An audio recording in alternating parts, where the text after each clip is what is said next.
ma-hold, masuspend ang kaso dito at magkaroon ng extradition at maipadala si Pastor Quiboloy sa US. Mga kabayan, nagbigay ng pahayag si Palace Officer Claire Castro sa media kaugnay ng kasalukuyang kaso ng KOGC founder na si Pastor Apollo Quiboloy. Sa isang media press briefing kahapon, sinabi ni Castro na may dalawang opsyon ang Pilipinas at si Pangulong Bongbong Marcos Jr. kung itutuloy na litisin sa bansa ang pastor sa kanyang mga kaso. Pero ayon kay Castro, pwede rin nilang ipadala sa Amerika si Quiboloy para doon siya litisin. Kung matatandaan, sinabi ni Pastor Quiboloy bago pa man siya nahuli at nakulong na mamamatay muna siya bago siya maibiyahe sa Amerika dahil ayaw niya talagang ang mga banyagang puti ang maglitis sa kanya. Good afternoon, Yusek. Yusek, what was the reaction of the President when he learned about the request of US to extradite Pastor Apollo Quiboloy? Opo, nakausap po natin kanina mismo ang Pangulo at sinabi po niya na kailangan po talaga itong pag-aralan mabuti. Pero in a couple of weeks ay magbibigay po sila ng anunsyo kung ano ang magiging desisyon para dito. Can you enlighten us, Yusek, as a lawyer, ano po ba yung sinasabi ng batas natin when it comes to extradition? Is that allowed even though the pastor is facing criminal liability or criminal case here in the Philippines? Nasa agreement po yan, nasa treaty natin with the US at kasama po ito sa provision. Kaya meron tayong dalawang options. Either manatili dito si Pastor Quiboloy habang dinidinig ang kaso dito sa Pilipinas. Pero pwede na temporarily ma-hold, masuspend ang kaso dito at magkaroon ng extradition at maipadala si Pastor Quiboloy sa US. Sunod na tanong mula kay Jervis Manahan, ABS-CBN.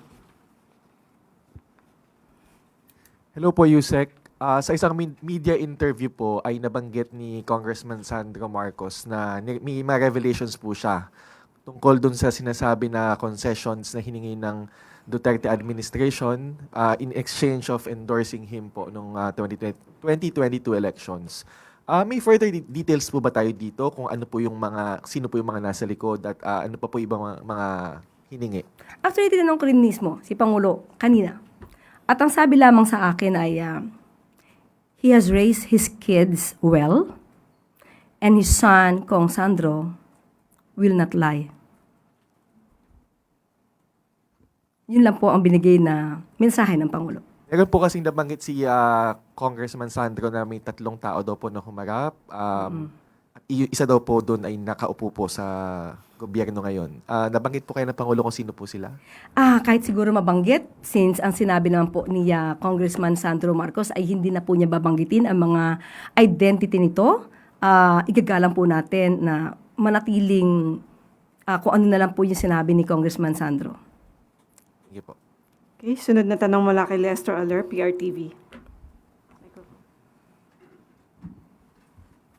Magandang tanghali po, Yusek. So yung question ko po is related pa rin po dun sa media interview ni Congressman Sandro Marcos. So sinabi niya rin po dun sa media interview na he kind of saw this coming po yung pagkakawatak ng unit team, not just because of one person but because po doon sa sinasabi niya po na power struggle o yung labanan para sa kapangyarihan doon po sa likod ng unit team. Ano po yung comment po ng Palace po o ni Pangulo po doon? Sa ating palagay, nakita mismo ni Congressman Sandro Marcos ang sitwasyon kung bakit niya yan nasabi. At makikita rin naman kung inyong i-connect sa lahat ng mga sinabi ng Vice Presidente. Nakikita nyo kung ano ba yung mga demands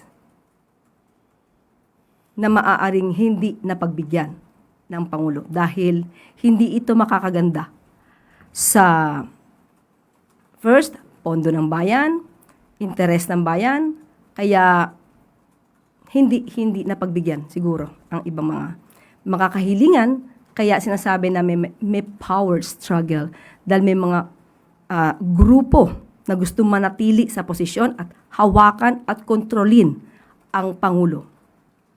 At hindi yun pinayagan ni Pangulong Marcos Jr. Sunod na tanong mula kay Alan Limos, The Manila Times.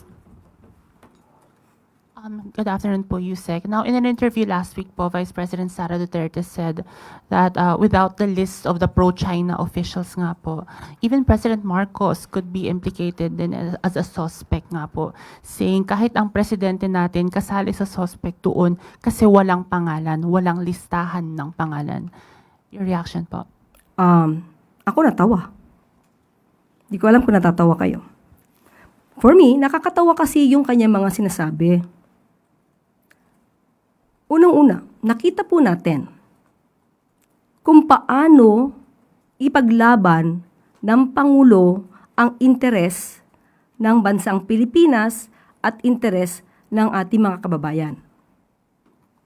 Marami na ang humanga at ipinakita na sang-ayon sila kung ano ang stance ng Pangulo patungkol sa ating soberanya. Kung papaano natin ipaglalaban o proteksyonan, especially ang ating karapatan sa West Philippine Sea. Ang nakakapagtaka ay wala namang binanggit si Secretary Gibo kung sino yung mga opisyal na kung kayo ay hindi sang-ayon sa interes ng Pilipinas patungkol sa West Philippine Sea, ay kayo mag-resign. Hindi natin alam bakit silang dalawa lamang na magkapatid ang umalma.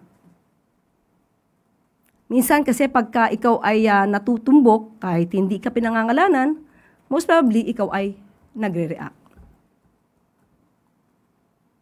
Thank you. Okay, wala nang tanong mula sa MP. Ivan Mayrian, GMA7. May pahabol lang po ako tungkol sa extradition ni Pastor Kibuloy. You mentioned two options, two scenarios. Ultimately, sino ho magde-decide nito and where is the President keen on going? Syempre di ko masasabi kasi sabi ng Pangulo, in a couple of weeks, sa kanya sasabihin kung ano yung pwede niyang stance patungkol dito. So lahat naman to ay dapat na dumaan sa proseso dahil may batas naman po tayo. At magdi-decide po sila. Ibibigay niya po kung ano yung dapat na gawin patungkol dito. Okay. Sunod na tanong mula kay Ivy Reyes, Billionaire News. Yusek, obviously, the President did not grant the demands of the Duterte camp. Pero ano po yung nakikita ng Malacanang na reason or like end result for why they demanded to choose the Executive Secretary, the House Speaker, and the Senate President? Ako may sarili ako opinion. Kaya lang hindi naman binigay ni Pangulo kung ano yung nasa isip niya. Pero kung tatanungin niyo kung ano opinion ng PCO, pwede akong magbigay. Can we have it, ma'am? Ang nakikita ng PCO dito, power struggle, kontrolin ng Pangulo, maybe the plan to remove the President. Like what happened before. That's the opinion of PCO, not the President's. Okay, wala nang tanong mula sa MPC. Balik na sa iyo, si Claire. Kasi napag-usapan na sa ilang buwan pa lamang na nagkaroon ng concentration para dito sa Oplan kontra baha, sa ilalim na po na pamumuno ni Secretary Vince Dizon, natuwa yung Pangulo dahil sa konting panahon na ito ay pinagtuunan ng pansin, ay nakita po niya at nai-report nga po ni Sec Vince ang mga pagbabago, lalong-lalo na dito sa Metro Manila, tulad ng E. Rodriguez, G. Araneta Avenue, Espanya, Navotas, and Valenzuela. Yung madalas na i-report noon, hindi siya na-i-report ngayon. So, pero still, may mga lugar pa rin na kailangan pa. Katulad na sinabi nga ni Sec Vince, ay inuunti-unti. Kumbaga, ito ay location, lugar sa lugar. So, patuloy pa rin po yung yung Oplan kontra baha. Yun po. Sorry. Ma'am, since nabanggit niyo na po yan, isunod ko na po itong tanong na ito. I was saving this for later. But with this latest episode of heavy rains and flooding, people are understandably angry People want a name and a face to pin the blame for this misery. People want to hold officials accountable. People want answers. At wala ho silang ibang sisisihin dito kundi ang gobyerno, ang administrasyon ng pamahalaan. How do you respond to that? Unang-una po, alam naman natin na patuloy yung pag-iimbestiga. Yung mga records nga po, sabi po ng Senado, ay ibinigay na po nila sa Ombudsman para patuloy ang pag-iimbestiga rito. Sa ehekutibo po, alam po natin na lahat po na kailangan na maimbestigahan ay dapat na maimbestigahan. So, nasa kamay na rin po ito ng Office of the Ombudsman, ng DOJ, at alam po nila ano ang kailangan gawin. Pero sabi nga natin, maraming dokumento na dapat na basahin, aralin, at ayaw nila ng mga kaso na napakababaw na madaling madismiss. So, hintayin po natin lahat ng pag-iimbestiga na ito. Sabi nga natin, uulitin ko po, sa loob lamang po ng wala pa 1 taon. Dahil nagkaroon talaga ng maigtingang pag-iimbestiga, sabihin natin mga September last year. Pero sa ngayon po, marami na po ang mga kaso na isampa. Marami na rin po mga warrants of arrest ang na-issue na hindi natin maihahalang tulad sa mga nakaraang administrasyon na hindi na imbestigahan yung mga ganitong klase mga anomalya.